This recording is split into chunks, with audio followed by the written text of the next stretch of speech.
జనసేన అధినేత పవన్ కళ్యాణ్ ఉప ముఖ్యమంత్రిగా ప్రమాణ స్వీకారం చేయటం, తర్వాత ఈరోజు మధ్యాహ్నం శాఖలు కేటాయించడం, తర్వాత అసలు సచివాలయంలో పవన్ కళ్యాణ్ ఛాంబర్ ఏ విధంగా ఉండబోతుందనే ఆసక్తి కూడా కొనసాగుతున్న పరిస్థితి కూడా కనిపిస్తూ ఉంది. మనం ఇప్పుడు సచివాలయంలో ఉన్న 5వ బ్లాక్లో ఉన్న ఒక ఛాంబర్ అయితే మీకు చూపించే ప్రయత్నం చేద్దాం. ఎక్కువ శాతం కూడా ఈ ఛాంబర్నే తీసుకునే అవకాశం ఉందని కూడా చెప్తా ఉన్నారు. మనం ఒకసారి ప్రత్యేకత కూడా చూసుకుంటే సచివాలయం మొత్తంలో కూడా ఇది పెద్ద ఛాంబర్గా ఉంటుంది.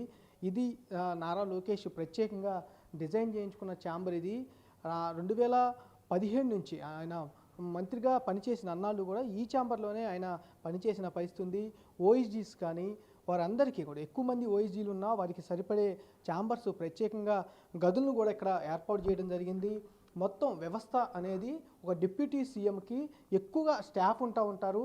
అలాగే కాకుండా పవన్ కళ్యాణ్ కూడా స్టాఫ్ ఎక్కువగా ఉంటారు కాబట్టి కంపల్సరీగా పెద్ద ఛాంబర్ అనేది సచివాలయంలో కావాల్సిన పరిస్థితి ఉంటుంది. కాబట్టి దానికి తగ్గట్టుగా ఈ ఛాంబర్ అనేది ఉండే అవకాశం ఎక్కువగా కనిపిస్తుంది. సచివాలయంలో ఉన్న అన్ని ఛాంబర్లో కూడా పెద్ద ఛాంబర్ అనేది ఇదే అని చెప్పుకోవచ్చు. ప్రధానంగా నారా లోకేష్ అప్పుడు పంచాయతీరాజ్ గ్రామాభివృద్ధి శాఖకు సంబంధించి ఈ ఛాంబర్ని అప్పుడు ఆయన వాడుకున్న పరిస్థితి. ఎక్కువ మందిని ఆయన రిక్రూట్ చేసుకున్న పరిస్థితి. ఆయనకు సంబంధించి ఆయన కోసం అప్పుడు గతంలో ఆయన ప్రత్యేకంగా డిజైన్ చేయించుకున్న ఛాంబర్ ఇది. ఆయన శాఖ పరంగా అట్లానే కాకుండా ఆయనకున్న స్టాఫ్ పరంగా పెద్ద ఛాంబర్ కావాలి కాబట్టి ఈ ఛాంబర్ని గతంలో డిజైన్ చేసుకున్నారు. వెయిటింగ్కి సంబంధించి ఎవరైనా ఆయన కలవడానికి వస్తే కనుక వెయిటింగ్కి సంబంధించి ఏర్పాటు చేసే పరిస్థితి కనిపిస్తాం. దీనికంటే ముందు ఇంకొక ఛాంబర్ ఉంది. ఆ గది అనేది కూడా ఆ గది మొత్తం కూడా వెయిటింగ్కి సంబంధించి ఉంటుంది. దీని లోపల ఇలా కనుక వెళితే గతంలో నారా లోకేష్ ఇటు నుంచి లోపలికి వెళ్ళిన పరిస్థితి. పెద్ద ఛాంబర్ అంటే రివ్యూలు చేసుకోవాలన్నా, ప్రత్యేకంగా ఎవరితో అన్నా భేటీ కావాలన్నా వారి కోసం ఏర్పాటు చేసుకోవడం కోసం ప్రత్యేకంగా ఒక కాన్ఫరెన్స్ హాల్ కూడా ఈ ఛాంబర్లో కూడా కల్పించడం జరిగింది.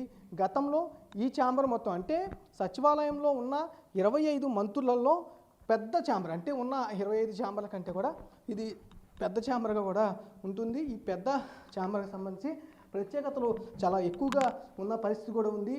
ఇది మెయిన్ గది. ఇది ఈ మెయిన్ గదికి సంబంధించి కూడా చూసుకోవచ్చు. మొత్తం కూడా మెయిన్ గదికు ఇది మొత్తం ఇక్కడ ఛాంబర్లో అయితే కూర్చునే అవకాశం. ఇది కూడా దీంట్లో కూడా పెద్దగా అనేది ఛాంబర్ ఎక్కువగా ఉంటుంది. ఎక్కువ మందితో మాట్లాడే అవకాశం ఉంటుంది.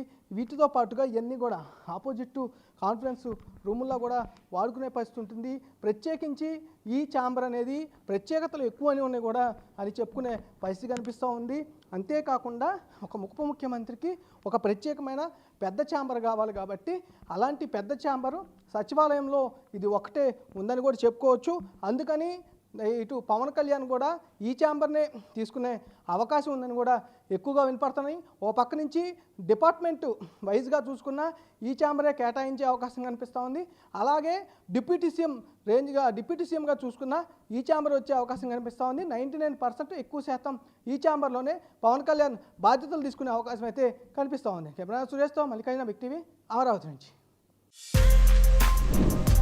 For more videos like this, subscribe Big TV channel.